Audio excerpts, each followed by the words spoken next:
A melhor medida. Mais que as doenças vulgares do corpo, sofres os problemas da alma, agravando-te a tensão cada dia. Mais que os micróbios patogênicos a te assaltarem os tecidos do instrumento físico, padeces a intromissão de agentes mentais inquietantes, atormentando-te as fibras da alma.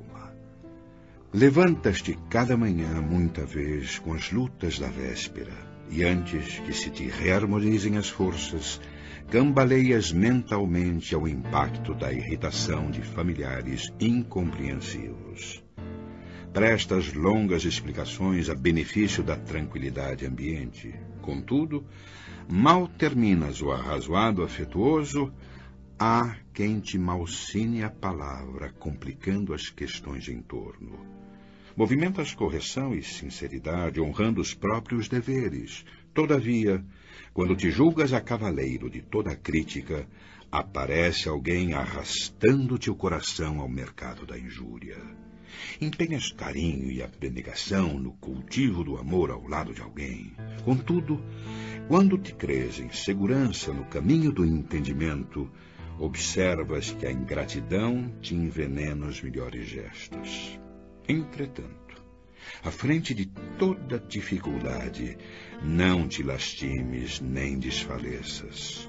Para toda perturbação, a paciência é a melhor medida. Não profiras qualquer palavra de que te possas arrepender. Silencia e abençoa sempre, porque amanhã, quantos hoje se precipitam na sombra, voltarão novamente à luz. Esquecido, usa a paciência e ajuda sempre sem exigir. Insultado, recorre à paciência e esquece o mal. Em todas as dores, arrima-te à paciência. Todo embaraço, espera com paciência. Todo o progresso humano surge da paciência divina. Conserva-te, pois, na força da paciência, e onde estejas farás sempre o melhor.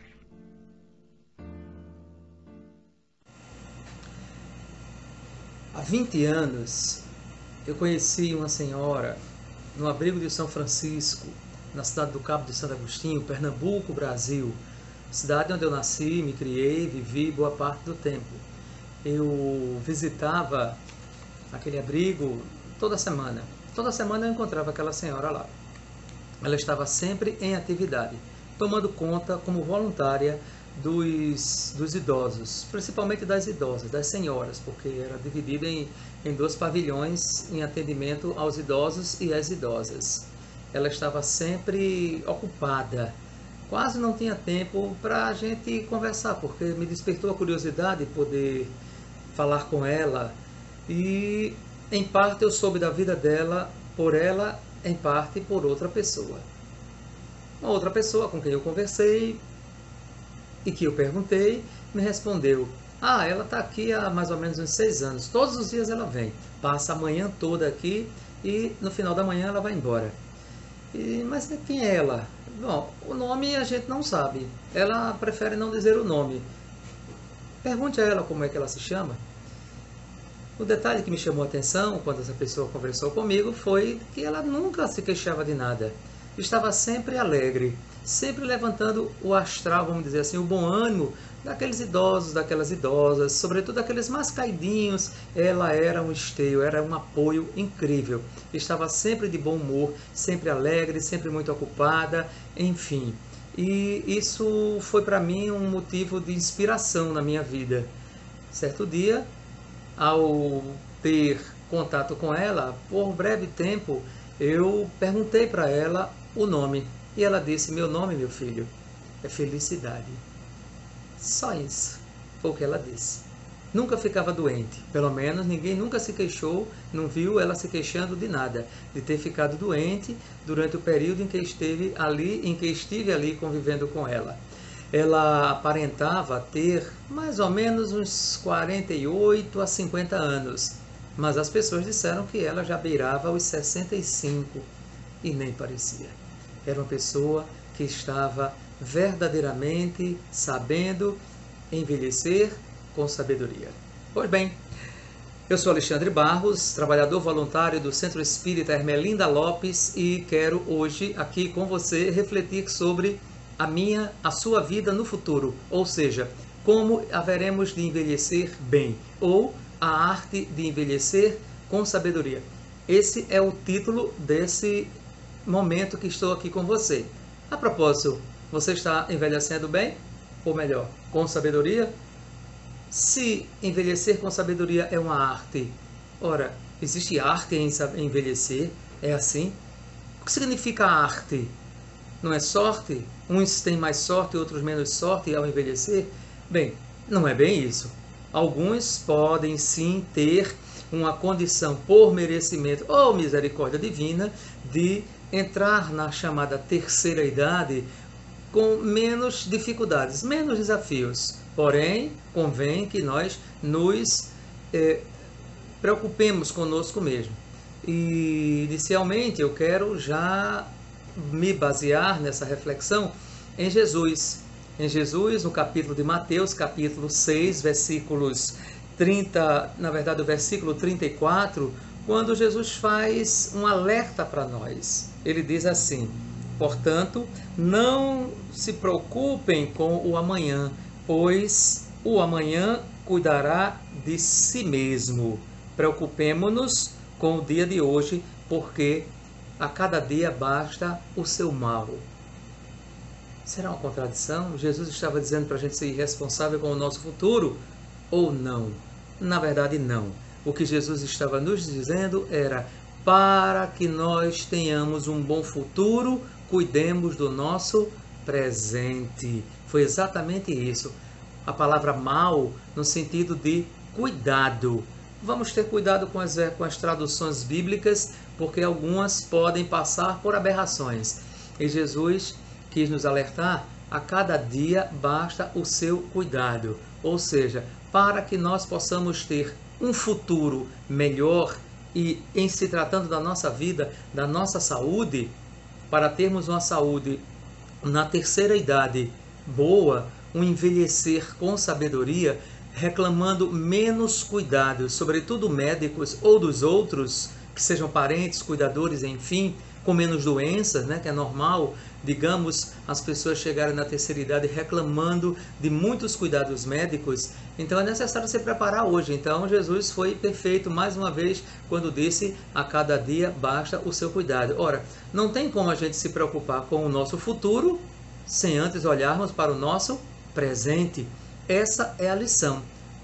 E por que arte? Porque a arte se aprende. Essa é a questão. A arte é tudo aquilo que se aprende através de exercício. Então, se nós exercitarmos o envelhecer todos os dias, com os cuidados que haveremos de colocar daqui a alguns minutos para você, então você está desenvolvendo, sim, a arte de envelhecer, de entrar na terceira idade com sabedoria. Lembrando que, claro, envelhecer é preciso, sim, vai acontecer. Não tem como, a não ser que nós morramos antes, seja por causas naturais ou que cometamos o suicídio, que não é o caso aqui. Mas, pelo curso normal da nossa vida, nós vamos envelhecer. Então, isso é absoluto, isso é certo. Agora, e isso não depende de nós. Agora, envelhecer bem ou não, aí sim, isso depende de nós e nos convém fazer. Pois bem, eu me baseei para essa exposição, né, para essa reflexão, essa palestra, como podemos classificar no livro O Evangelho segundo o Espiritismo, no capítulo 17, item 11, quando se refere a sede perfeitos. Então, nesse item 11, nós vamos ver uma citação, um ditado, quase que não sai, não foi? Do Espírito Jorge, falando sobre os cuidados com o corpo e os cuidados com a mente. E Jorge, ele já nos chama a atenção dizendo o seguinte, que eu vou ler para você um resumo assim: há a necessidade de se ter cuidado com o corpo que, para o bem de nossa saúde, influi de maneira muito importante sobre nossa alma, que está presa à carne. Para que essa prisioneira viva, se expanda e chegue mesmo a crescer e obter sua liberdade, tem o corpo de estar são, disposto e forte. Então, ele já coloca aqui desde já que para que nós possamos dar condições para que a alma possa demorar mais tempo saudavelmente na terra, é necessário que cuidemos do corpo. Mas ele completa dizendo o seguinte, e aí fazendo uma alusão à nossa querida e amada doutrina espírita: o Espiritismo vem estabelecer as relações entre o corpo e a alma e diz que, por se acharem em dependência mútua, importa que cuidemos dos dois, do corpo e da alma. Então, vamos começar a refletir sobre esses cuidados com o corpo e com a alma. Nós que somos espíritas, eu e você que é espírita, sabemos que nós somos trino, ou seja, nós somos compostos de 3 partes, vamos dizer assim. Isso já descrito por Allan Kardec em O Livro dos Espíritos, quando ele diz que na essência nós somos espíritos. Individualidade perfectível, imortal, sobreviverá a tudo, absolutamente tudo. Tudo pode se destruir na Terra, nós sobreviveremos. O perispírito, que vamos chamar aqui, para facilitar, a roupa do espírito. É aquilo que dá a forma ao espírito. Mas o perispírito é muito completo, é muito complexo. Existem estudos profundos falando sobre o perispírito.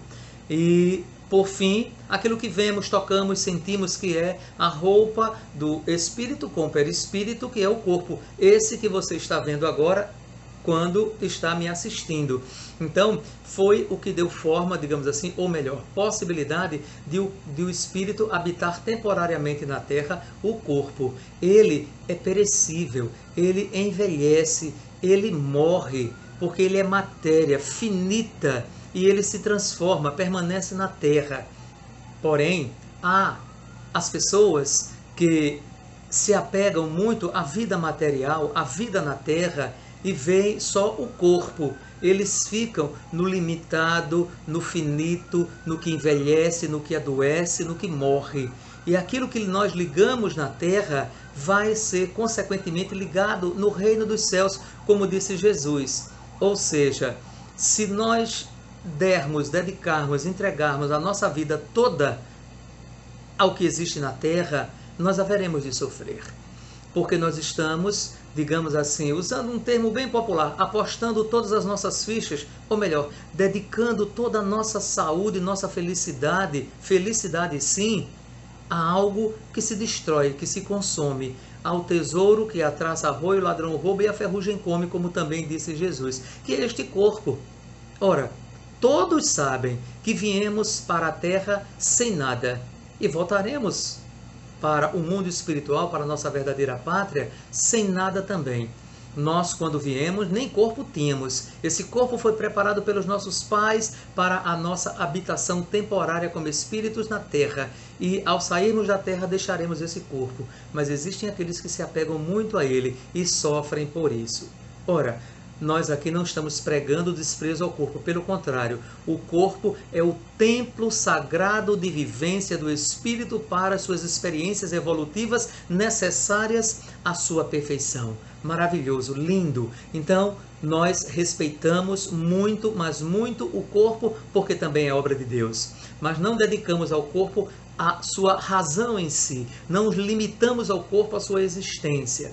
Sabemos sim que o corpo passará por processos de transformação, como agora somos adultos e um dia nós fomos adolescentes, outro dia nós fomos crianças em várias fases. Um dia, inclusive, fomos feto, embrião, e assim nós vamos descer até a condição de óvulo, né? Zigoto, enfim.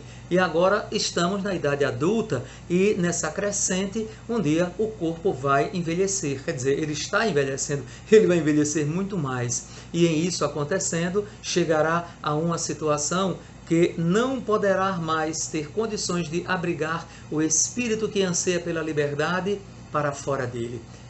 E vai se libertar. Sim, mas enquanto isso não acontece, o corpo vai nos sustentar. E é necessário mantermos um corpo saudável para darmos longevidade à nossa experiência evolutiva. Ora, quem aí poderia dizer que não acha interessante viver na idade, né, na terceira idade, com uma saúde, com uma condição de relativa juventude ou de maturidade? Maravilhoso, não é verdade? Eu sei que você concorda, eu também concordo. Um dos grandes exemplos, né, para citar apenas ele, o nosso querido e amado Divaldo Pereira Franco, que já vai para além dos 90 anos e tem uma saúde muito interessante, muito agradável, muito firme. Passou recentemente por uma cirurgia e olha o tempo que levou para isso. Fez outras cirurgias ao longo da sua vida, mas ele vive e muito e bem, como se tivesse uma saúde de uma pessoa que está na idade adulta, e não, eu acredito que ele já está quase na última fase da terceira idade. E ele um dia disse para alguém, ele disse: eu sou um idoso com a saúde de um adulto.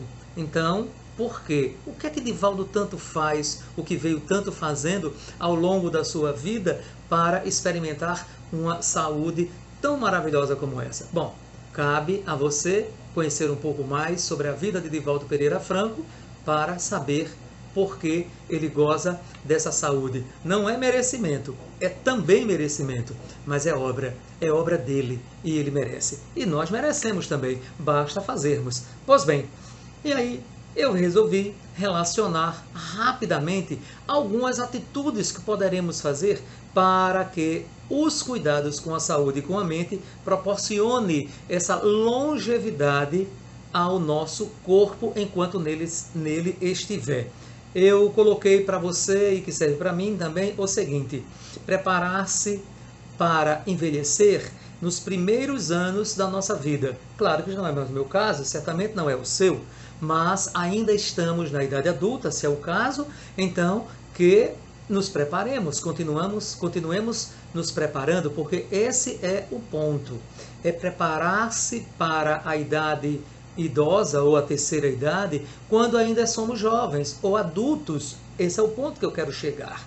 Alimentar-se bem, de forma muito saudável e com ingestão relativa de líquidos, porque o nosso corpo vai perdendo massa muscular, vai perdendo massa óssea, e muitas vezes é por falta de ingestão de líquidos ou de alimentos que podem ser consumidos através da ingestão de líquidos, como também a ingestão saudável de alimentos pouco gordurosos, pouco salgados, pouco açucarados. Nós sabemos que tudo isso predispõe à diminuição da nossa saúde.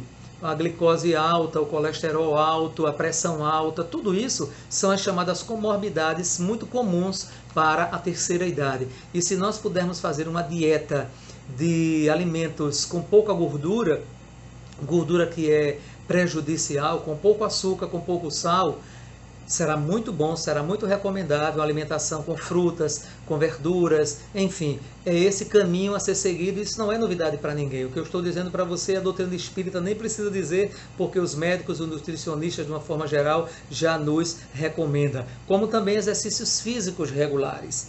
Não precisa ser muito, não precisa andar sarado, não precisa se preocupar em ter a barriga no formato de um tanquinho, como se diz aqui no Brasil, mas ter a saúde equilibrada, para que os nossos ossos, nossos músculos possam ser fortes o suficiente para conseguir levar esse nosso corpo ao máximo que nós pudermos chegar. Então, digamos assim, um equilíbrio na questão dos exercícios na nossa condição é muito recomendável. Um detalhe muito importante, que é ir ao médico ou procurar um geriatra. Agora já não é bem um geriatra é quando já se é idoso, mas os médicos com as especialidades de adulto, que é muito recomendável. E tem um dado para dizer para você, e aí eu vou puxar a orelha dos homens que estão me ouvindo, né?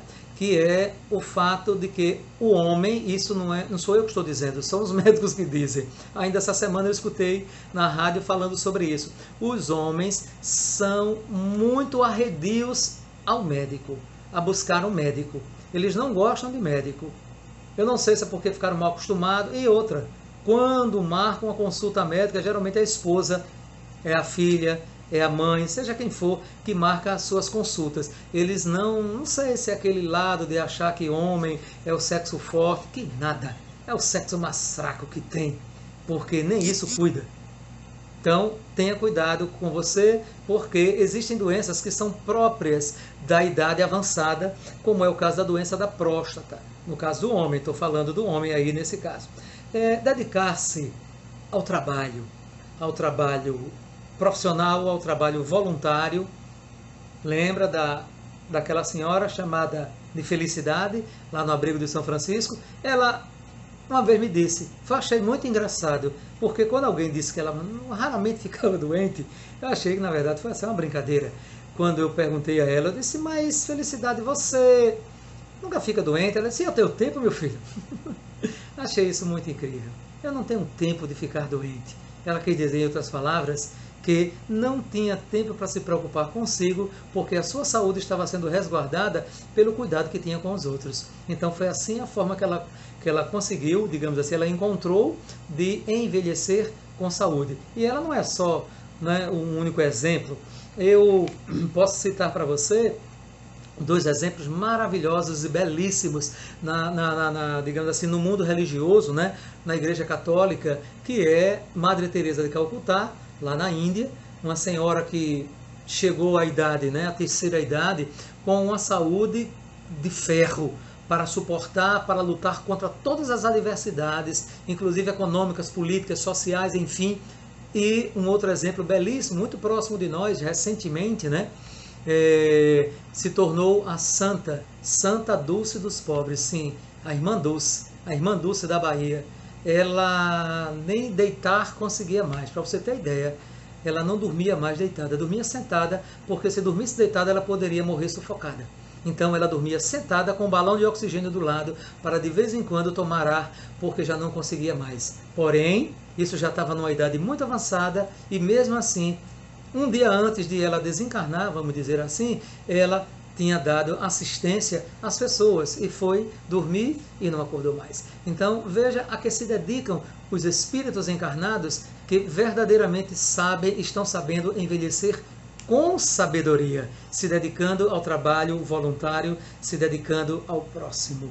Pois bem, então cultivar hábitos de bons pensamentos, boas leituras, bons filmes, boas conversas, buscar o lazer equilibrado, buscar preservar e construir laços de afetividade. Agora, materialmente falando, nunca é demais, se puder, ter uma boa poupança. Sim, dinheiro, guardar dinheiro. Por sinal, não é muito hábito do brasileiro guardar dinheiro. Ele nem tem, para falar a verdade. Mas mesmo o pouco que tem, a necessidade agora com esse período de pandemia, ele nem consegue guardar.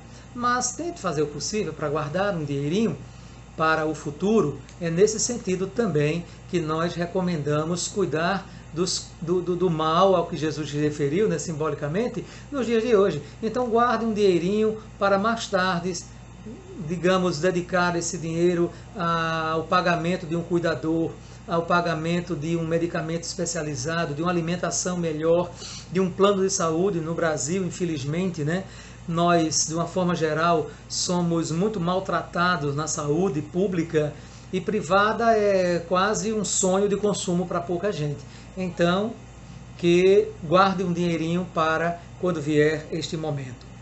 Coloquei para você o seguinte: obedecer a tudo isso é buscar envelhecer com sabedoria, mas o excesso deixa de ser sabedoria e se torna estupidez. Então, tenhamos muito cuidado com esse envelhecer. Então, cuidar de tudo isso, cuidar da saúde física, cuidar da alimentação, cuidar da poupança, enfim, é tudo recomendável, mas sem exagero. O exagero em tudo é prejudicial. Jesus disse que nem só de pão deve viver o homem, mas da palavra de Deus, de tudo que sai da sua boca. Então, tenha cuidado ao ter esses cuidados, que não sejam em excesso. Existem pessoas que se preocupam muito, mas muito com o corpo, esquecendo-se inclusive da alma, como eu já falei. Mas cuidar demais do corpo em excesso passa a ser estupidez. Existem pessoas que se preocupam muito com as mais variadas cirurgias, porque não aceitam o envelhecimento do corpo. Tudo bem, ninguém está fazendo nenhuma crítica, a doutrina espírita não tem nada contra isso, mas entender-se que há que se respeitar que o corpo tem o seu prazo de validade. Podemos estender, sim, claro, por que não? Fazer um exercício físico, uma alimentação equilibrada e até uma cirurgia para tirar alguma coisa daqui ou dali. Por que não? Tudo bem, tem pessoas que fazem isso porque são altamente vaidosas, outras por motivos de trabalho, mas outras porque estão muito apegadas a esse corpo. E lembre-se que aquilo que ligares na terra será ligado no reino dos céus. Então, se você se apega demais ao corpo, ao desencarnar, vai continuar ligado ao corpo. Vai procurar o corpo. E vai sofrer porque o corpo vai entrar em processo de decrepitude. Claro, porque você se ligou a ele. Então aquilo que desligares na terra também será desligado no reino dos céus, como disse Jesus. Existem pessoas que se preocupam muito, e aí nós listamos algumas coisas aqui, como as cirurgias, que já falamos, né? Massagens de todo tipo, a toda hora fazendo massagem, meditação ao excesso, tratamentos dos mais variados, as dietas absurdas, dietas de emagrecimento que às vezes provocam até danos ao corpo físico, isso é muito preocupante. Os medicamentos, existem pessoas que ficam procurando medicamentos de longevidade. Não existe esse medicamento de longevidade. Então, cuidar do corpo, tudo bem, mas cuidar também da alma, porque a alma sadia, ela rejuvenesce pela própria natureza o corpo. Lembra-se que eu falei que o espírito está ligado ao corpo através do perispírito? Então, um espírito equilibrado, saudável, bem, feliz, ele vai transmitir para o seu perispírito essa energia de felicidade, de equilíbrio e de paz, que será transferida para o corpo físico. Então as células físicas elas vão se renovar naturalmente com a ação, a influência salutar do espírito. E aí, consequentemente, virá a saúde. Foi o caso da nossa irmã Felicidade, que eu citei lá no começo da nossa conversa. Pois bem, então aquela criatura, pelo fato de não ter tempo de ficar doente, entre aspas, não está infeliz quase nunca, por isso o nome dela é Felicidade, ela conquistou o direito de manter o seu corpo praticamente jovem, ou o corpo envelhecia, mas ela não sentia o peso dos anos. Isso é muito interessante. Pois bem, a gente colocou aqui ainda para uma reflexão, isso não é envelhecer com sabedoria, pois estamos, nesse caso, cuidando apenas do corpo, tentando retê-lo numa condição que já não mais lhe comporta. Então o corpo já não comporta mais aquela condição. Então, se não comporta aquela condição, então cuidemos para obedecer o próprio ritmo do corpo. Cuidemos dele, mas deixemos que ele também siga seu ritmo, porque precisamos deixar esse corpo um dia, porque o que virá depois será maravilhoso, um espírito maravilhoso, belo, revestido pelo seu perispírito, que a princípio se apresentará idoso se desencarnarmos idosos, mas que depois poderemos manipular, a palavra é essa, manipular pelo pensamento e a vontade e mérito e transformá-lo num corpo sempre jovem, imperecível, porque o perispírito ele é imperecível para o espírito. E aí, o Espírito Jorge, para nós terminarmos essa nossa reflexão, ele diz assim: que adianta maltratar o corpo e não se tornar menos egoísta, menos orgulhoso, nem mais caridoso para com o próximo? A perfeição não está nisso, está toda nas reformas que fizermos passar o Espírito. E aí ele diz: dobremos, humilhemos e mortifiquemos o nosso espírito, ou seja, sacrifiquemos o espírito se necessário. Esse é o único meio de alcançarmos a perfeição. Então existem muitas renúncias, muito motivo de resignação. Muitas vezes precisamos renunciar às maravilhas, às satisfações, aos prazeres do mundo, a bem da felicidade do espírito. Então este é o caminho. o corpo e o espírito, eles têm caminhos diferentes, digo assim, porque na medida em que o tempo passa, o corpo envelhece e morre. Quanto ao espírito, na medida em que o tempo passa, o espírito amadurece. Ele nunca fica velho. Ele amadurece sempre e vive sempre, porque ele é imortal. E isso é maravilhoso. Então, poder respeitar as leis da natureza, este é o caminho para a nossa felicidade. E aí, a título de conclusão, colocamos assim: lembre-se que envelhecer com sabedoria é, pois, ocupar-se com o mundo e suas coisas, mas não viver nesse mundo como se ele fosse durar para sempre. E mais, é ter consciência de que o tempo passa e que, com ele, o corpo envelhece, mas a alma, que é eterna, fica mais velha, fica mais madura, fica melhor e se torna mais sábia, nobre e renovada, desde que alimentada com novas e boas ideias e essas práticas, principalmente em relação à verdade, à fraternidade e à liberdade em todos os seus sentidos. Então, quanto mais madura, quanto mais consciente a alma que somos nós encarnados, acerca dessa necessidade de alimentar a alma com boas ideias, bons pensamentos e, sobretudo, com a filantropia, com a fraternidade, com a humanidade, ou, numa palavra, como diz a doutrina espírita, com a caridade, é, digamos, o essencial para darmos a longevidade ao nosso corpo com relativa saúde, com todas aquelas preocupações, mas com certeza preservando o que há de mais maravilhoso, mais precioso, que é o tesouro que Jesus Cristo disse que deveremos cuidar, que é o do nosso espírito, que somos nós que viveremos para sempre. Pois bem, essa é a mensagem do Espírito Jorge, de Jesus e da doutrina espírita para você que me ouve, e seja muito bem-vindo à reflexão acerca da arte de envelhecer com sabedoria. Muita paz para você e para todos nós. Até breve.